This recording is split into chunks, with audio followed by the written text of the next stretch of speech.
I'm so thankful you've returned to this channel. If you're here for the first time, welcome. And I want to film this video to help all of you preparing for sentencing get the best possible outcome. I know how difficult it is to traverse the system. I've been through it, and to the extent that I can help or our team can help, we're going to that end, this video of 4 tragic federal sentencing mistakes. If you've yet to be sentenced, these are mistakes that you can avoid and really take ownership of your life and your case. And like I've always said, I know you're not happy to be going through this experience. I'm not stupid. I'm not insane. But if you're going to go through it, you might as well do all you can to get the best sentence. And here's the irony. A lot of people know what to do and they don't do it. Or, like in my case, I preferred to live like an ostrich with the head in the sand. To that end, earlier today, Business Insider ran a very lengthy article on white-collar advice. I'll put up a link to it. But in this article, I said I'd been unwilling to embrace the reality that I was going to prison. So I hadn't prepared at all, which made my entrance into lockup harder. It wasn't just harder for me, it was harder for my family. So there's some people who have no idea what to do. Okay. There are some people who know what to do and they go all in to prepare. Then there are people like me who know what to do, know they should prepare, but prefer to live like the ostrich. If you're in the ostrich camp like I was before sentencing, get out. Get out, prepare, take action, and that's why this video will help you. The first and biggest mistake, a tragic mistake defendants make at sentencing follows. They don't create assets. And what I mean by assets is creating content in the first person through your own words that can convey or document to a judge why you're worthy of leniency. Too often, defendants will outsource all of the work to counsel, and they'll say, well, I have a sentencing memorandum and I have a letter from my counselor, and those are great and those are helpful, but they're not assets that you've produced or created. I've shared the story that when I came home from prison in 2009, had no money, no clients, nothing to do, I would attend sentencing hearings in downtown Los Angeles. I've attended more than 1,000. Of course, our team has had more than 1,000 clients. There's a depth and breadth of knowledge that comes with that experience. And I've attended too many sentencing hearings where the defendants, including some who've given $500,000 to lawyers, sent there, as my grandfather liked to say, like a lump on a log, doing nothing while looking up like a little sheepdog at the lawyer. Like, what are you going to say next? What happens next? You know, like, you got this? You got this? They're saying really bad things about me. They're saying that I'm a criminal and I do bad things. And like, what do we do? Are you going to do anything? Do I say anything? I've been to sentencing hearings like that, where the defendant probably wants to say something, isn't prepared, says nothing, and they have no asset, nothing in their own words to give to the judge. And to prove to you the power of this, watch the videos we have filmed with federal judges. I'll put up the descriptions in this YouTube description. I spoke with Judge Pearson, a federal judge on stage, who told me, Justin, defendants should treat preparing for sentencing like a full-time job. I know when defendants have done the work. Well, don't just tell them, show them. That is why you need assets through your own words. The second biggest mistake that defendants make, and a tragic mistake, is using their statement at sentencing kind of like a sales job. So some don't say anything at all, and it's probably better to say nothing than say something that's going to hurt you. I've been to myriad sentencing hearings where defendants say things that are tragic. Sometimes defendants have the right motives, but they use the opportunity like almost like a sales opportunity to the judge. Like, this is the chance for the judge to hear from me in my own words. And yes, the government says I created victims and I've done bad things, but I'm going to tell the judge what really happened. I'm going to break it down. And while they have good intentions, it doesn't work well. So I'm not a proponent of reading something, verbatim. There should be you should prepare. There should be some free-flowing aspect to it. So if you have to read it, fine. You should still look up to the judge. If you have bullet points, fine, study it. Do not go off into tangents, because federal sentencing becomes tragic when you free will it and you say something. And I've been to sentencing hearings where the judge says, hold on, what did you just say? Can we talk about that for a moment? Was that disclosed in the probation interview? That's when federal sentencing goes bad, and it is utterly tragic, and it derails the message the prisoner or the defendant, potentially soon to be prisoner, is trying to convey. Third point, it is tragic that defendants do not fully understand the importance of the probation interview. It's so cliched and called the Bible in prison for a reason. It is a big deal. It needs to be accurate, and it needs to reflect your real offense conduct, the totality of your life. That is a valuable asset that you can contribute to by getting your narrative and asset into the narrative. I want to be very careful about generalizing here on YouTube, because we work with a lot of great lawyers, but we also work with a lot of so-so lawyers. because many of them do work that is boilerplate and templated. Many of them tell their client, no need to show up for the probation interview. It's a 15-minute interview. Just tell the truth. You're in and out. The probation interview is so important that at your sentencing hearing, the first thing the judge will most likely ask you follows: has the defendant, have you read the probation interview? Yes, Your Honor. You'd be stunned. It's tragic how many defendants have actually not read the probation interview.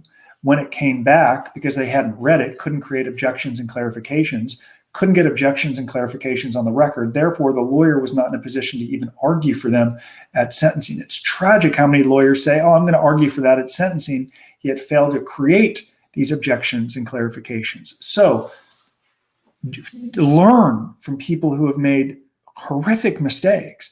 Learn from people who call me as soon as they get sentenced. They go to Google, they go for white-collar crime, prison, securities fraud, mail fraud, bribery, corruption. My site comes up, they call me and they say, I didn't know that you existed. What can I do? Or I knew that you existed. I've been watching your videos for a year. My lawyer told me I had it all covered. Is it too late? And the response is always the same. We can't change the past. We can try to prepare for a better future and better prison term. Learn from these experiences. And take the time. For example, our team produced a book last year called Prepare, 27 chapters. It's free. It's free. I'm going to put up a link in the URL to 2 chapters from that book that covers extensively the probation report, how to prepare for the PSR, and how to identify problems in the PSR. It's probably 5,000 words of content. Though if it's important to you and your goal is the shortest sentence, and if your goal is to not live like an ostrich like me with the head buried in the sand, making matters worse for those that love and support me, you'll do the work. You'll do the work. You'll go to the website, you'll read the chapters, and you'll implement things our team writes about in this video. I beg you, do not fall into the tragic scenario of underestimating the importance of the probation interview. Forgive me, my voice is starting to go out. I started a little after 4 a.m. every day. It's now 5:34 here in Irvine on January 11th. But I wrote down in my yellow pad that I carry with me everywhere that I was going to film this video today. It's been in my mind all day. I would have felt inauthentic if I didn't do it today. And I'm frankly very excited to do it today because it's going to help you. Now let's get to the fourth point, fourth tragic mistake. I see it sentencing all the time. Not asking for the appropriate prison or programs. Data is a good thing. 73% of judicial recommendations are followed by the Bureau of Prisons. Therefore, it makes sense that you ask for the prison of your choosing and you ask for programs that could position you to get out early. It's stunning when I used to attend sentencing hearings and many of the defendants, would become clients. Sometimes I'd strike up a friendship with them. I'd meet them in the courthouse. I'd hand them my book. As I've said before, I came home from prison. I had my books after sentencing hearings. I'd hand them my book. Call me if you have questions. I'm happy to help. I'm Justin Paperny, just got out of prison. I can help you prepare. I know what it's like. Learn from my mistakes. Well, a number of those people called me and they're still good friends and they became my clients. And sometimes immediately after sentencing, I'd say, you need to ask for a specific prison. And they would convey this to the lawyer, and the lawyer would say, I'm not going to do that. I'm not going back to the judge, or it'll be a $2,500 cost to do that. And my thoughts are, you just got sentenced. You could easily make this correction, get the prison recommendation on the record, get the program on the record. It's not hard. It helps you. But of course, some lawyers, be careful about generalizing, have God complexes. They can't be reasoned with. It's their way or the highway. And God forbid they take an idea from some guy who just got out of federal prison and wrote a book. That's the beauty of the content we have with the federal judges, which are assets. Coming back to number one, it's not coming from me. You may think, oh, it's in my interest to say that because I want you to pick up the phone and call our team and retain us. That would be great. We'd love to help you. But what I'm conveying to you, I'm channeling thoughts directly from federal judges that we've interviewed, judges with whom our team has spoken on stage. I've attended 1,000 sentencing hearings. You could ignore this information. You could blow it off, say it's useless. Oh, that's a liberal judge, won't apply to me. Rationalize it any way you like. You're here on this channel not to be entertained, but to be taught. Because you may have children. You may have lost your job. And your reputation may be impacted. You're going through a tough time. So you can go through it. Or as I think Winston Churchill said, if you're going through hell, keep going. Probably got the quote wrong, but you got the idea. If you're going through it, you might as well go all in to prepare. And if you're going to go all in and prepare, you've got to do the work. And that includes holding your lawyer accountable, asking the right questions. So I beg you, as I wrap up this video on January 11th at 5:37 p.m., I'm begging you. It is one thing to know what to do. And as I hearken back to this article that ran earlier today, be better than me. be better than me. I've been unwilling to embrace the reality that I was going to prison. I was a slob. I ate poorly. I was in such denial. I chewed tobacco. I couldn't believe this was happening. I'm a good person. I didn't have bad intent. It was UBS. I knew I had to prepare, but I just couldn't get there. I needed like a right hooker, as I wrote in Lessons from Prison. I needed someone who loved me to drop a bucket of cold ice on my head and say, dude, get it together. We love you. You got to prepare. Learn from me. Learn from people who make tragic mistakes at sentencing. If you can do that, you're going to emerge stronger and better than these sickening statistics spit out from this wretched federal prison system. That was a big statement and kind of hard to say. If you find value in the video, subscribe. If you'd like to speak with our team, we're available. Avoid these 4 tragic federal sentencing mistakes, and you'll be on your way to a better outcome. Thank you for letting our team come into your home, educate, and inform you. Now get to work. It's time to prepare for sentencing. Goodbye.